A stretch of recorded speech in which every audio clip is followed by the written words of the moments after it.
Pour compléter la version antérieure des recommandations sur la BPCO, la HAS a dédié un chapitre entier à la prise en charge palliative. Voici les points importants et quelques rappels.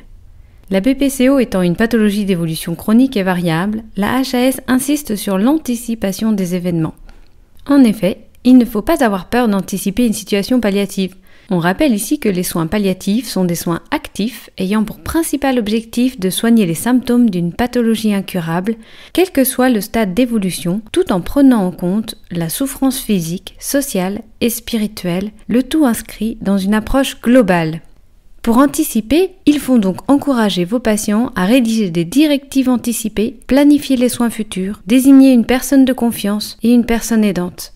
La HAS souligne qu'il ne faut pas oublier de rester vigilant quant à l'état de cette personne aidante afin de déceler les premiers signes d'épuisement. Pour savoir si votre patient nécessite déjà des soins palliatifs, vous pouvez vous aider de l'outil SPICT, outil d'indicateur de soins palliatifs de support permettant d'évaluer les besoins en soins palliatifs de votre patient. Vous pouvez aussi vous poser la question « Seriez-vous surpris si mon patient décédait au cours des 12 prochains mois ?» Il s'agit en général des patients ayant une BPCO très sévère, VEMS inférieur à 30, sous OLD ou VNI. L'objectif sera de limiter l'angoisse liée à la dyspnée et la dyspnée elle-même, tout en maintenant un confort de vie.